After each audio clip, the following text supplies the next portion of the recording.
안녕하세요, 유수입니다. 오늘은 사람이 가장 빛나 보이는 순간이라는 주제로 함께 하겠습니다.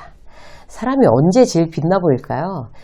가장 빛나 보인다는 의미는 그 사람이 가장 근사하고 아름다워지는 순간이잖아요. 우리가 왜 TV를 보면서 이제 오디션 프로그램을 볼 때가 있을 때 가수를 뽑는다거나 아니면 무슨 뭐 요리 대회를 해갖고 뭐 최고의 뭐 작품을 뽑는다든지 뭐 이럴 때 그 아슬아슬한 그 경쟁을 뚫고 자기가 뭔가 하고 싶은 일을 해서 인정받았을 때 그 이제 수상자들 막 1등을 거머쥔 사람들 막 이런 사람들 뭐 탑 5, 탑 7 뭐 이런 거 있잖아요. 그런 사람들 얼굴이 진짜 빛나지 않아요? 그죠? 그래서 저는 특별히 이제 오디션 프로그램 되게 좋아해요. 그런 순간 우리가 발견하고 그런 프로그램을 보는 이유가 빛나는 그 사람을 보면서 정말 대단하다 이렇게 막 탄성을 내고 감탄하잖아요. 그리고 우리 자신도 이제 그런 순간을 가지고 싶어하고 그래서 이제 오늘은 우리는 어떨 때 제일 빛나 보일까 그 순간을 한번 이야기를 해보고요. 그런 빛나는 순간을 자주 경험할 수 있도록 관심을 갖고 그에 맞는 어떤 행동들을 찾아보도록 그렇게 한번 해보도록 하겠습니다. 자, 우리가 이제 가장 빛나 보이는 순간 언제일까요? 첫 번째는요, 자신감이 있어야 돼요. 그게 가장 기본이에요. 자신감이 있으려면 또 어떻게 해야 될까요? 일단 기본적으로 내 자세가 이렇게 똑바로 돼 있어야지 자신감의 어떤 그런 바탕이 되는 것 같습니다. 자신감이 있으면요, 이게 불안하게 막 눈빛이 흔들린다거나 남의 눈치를 보거나 이렇게 꾸부정하거나 뭐 이러지 않는 거죠. 사람을 딱 만났을 때 이 사람이 자신 있는 사람이다 아니다 자신감이 있다 없다는 상대가 탁 알 수가 있잖아요. 자신감이 있어야 내가 손해보지 않아요. 일부러라도 내 자신감을 내가 챙겨야 돼요. 예를 들어서 이제 발표를 하면서 긴장되네요, 떨리네요, 이렇게 맨 처음부터 막 그런 말을 하는 사람 매력 있어요, 여러분? 신뢰가 가요? 안 가다니까요. 어깨를 펴고 눈은 정면으로 향하고 사람들하고 이제 눈을 마주치면서 어떤 그런 이제 얘기를 하면 똑같은 내용을 얘기를 하더라도 사람들의 신뢰감부터 가는 거죠. 그래야 매력, 호감, 신뢰도가 다 높아질 수 있습니다. 이걸 이렇게 생각해 볼 수도 있어요. 내가 자신감이 지금 막 떨어지고 있다. 그럼 일부러 몸을 반듯하게 세우는 거예요. 고개를 들고 어깨를 펴고 사람들과 눈을 딱 이렇게 마주치고 당당하게 쳐다보는 습관 들이는 거죠. 예를 들어서 10명, 20명 모여서 회의하는 거예요, 회사에서. 그럼 무조건 자기 다이어리만 이렇게 쳐다보고 있는 직원이 있어요. 그죠? 그러지 말고 정말 반듯하게 해서 뭐 사람들이 이렇게 돌아가면서 이렇게 한 번씩 바라봐 주고 또 발표한 사람 쳐다보고 고개를 들고 그럼 눈 마주치면 가볍게라도 이렇게 목내라도 하면서 눈인사라도 이렇게 하는 거. 그럼 사람의 이미지가 굉장히 달라지죠. 그러다 보면 일부러 그렇게 해버릇을 하면 없던 자신감도 생겨요. 왜? 우리는 신체의 언어에 따라서 감정이 달라지기 때문에 그렇습니다.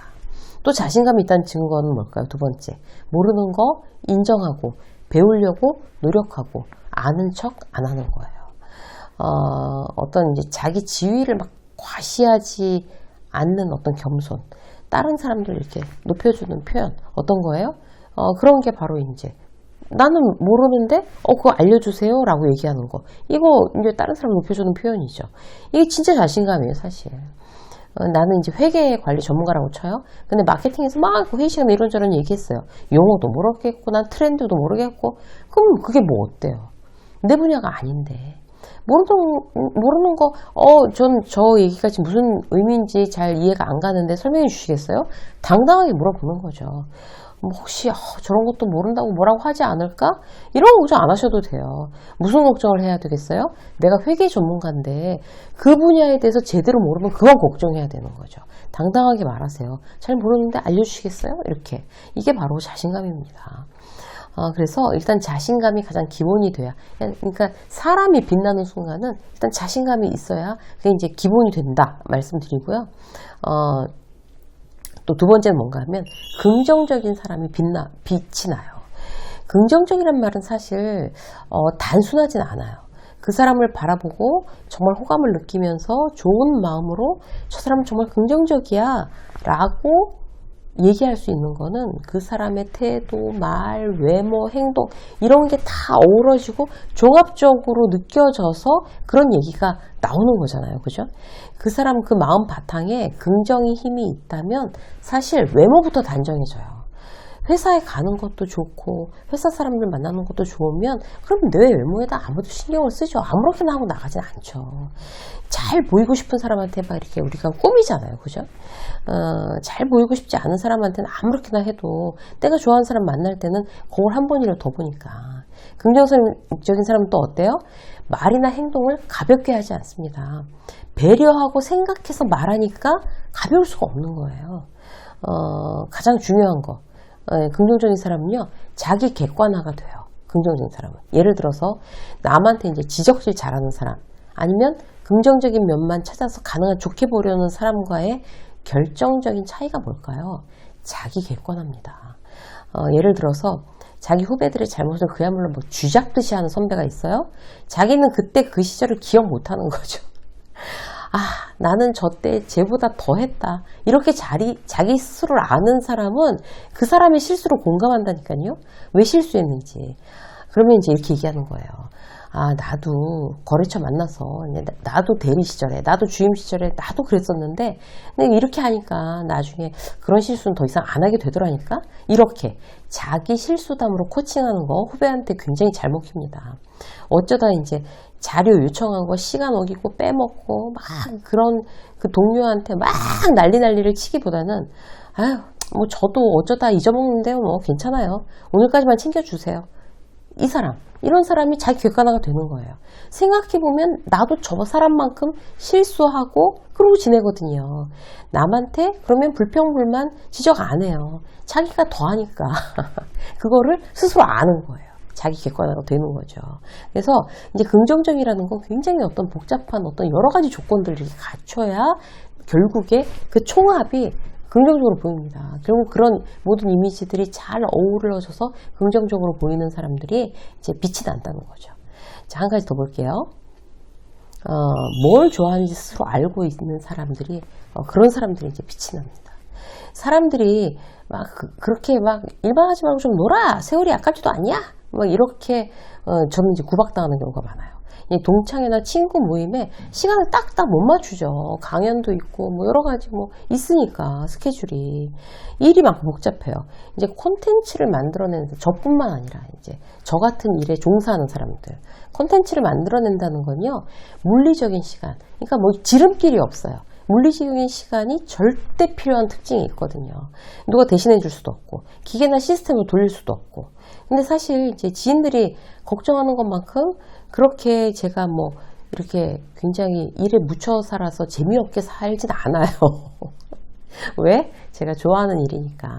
사실 제가 하는 일이 이 컨텐츠 생산자라는 거는요. 책을 읽거나 글을 쓰거나 강의를 하거나 이게 딱 세 가지예요. 그게 남들은 이제 힘들어 보여도 사실 저는 누구랑 만나서 노는 것보다 이게 덜 힘든 것 같아요. 왜냐하면 내가 좋아하는 일이니까. 이제 강의도 사람들이 이제 힘들지 않냐고 물어보는데, 이렇게 강의 가서 사람들의 눈을 바라보면서 유난히 합이 잘 맞는 그런 회사가 있어요. 그러면 이제 오히려 제가 에너지를 받고 오는 거죠. 지방 강연을 잘 끝내고 운전해서 이제 고속도로를 달리는 기분. 제가 제일 좋아하는 순간이에요. 그렇게 좋아하는 일을 그렇게 만족스럽게 딱 잘 끝내고 돌아오는 제 얼굴이 뭐 제가 제 얼굴을 거울로 보지 않더라도 정말 어느 정도는 빛이 나지 않겠어요? 내가 좋아하는 일 하다 오는 건데. 그래서 자기가 좋아하는 일을 열심히 하고 그 결과가 만족스럽게 나온다면 빛이 난단 말이에요, 사람이. 그렇기 때문에 우리는 자기가 좋아하는 일을 잘하려고 굉장히 노력하고 최선을 다하는 거. 이것도 굉장히 나 스스로 행복하게 하는데 좋은 일이 되겠죠. 근데 여기서 하나. 특히 이제 2030 여러분들한테 꼭 해주고 싶은 얘기가 있어요.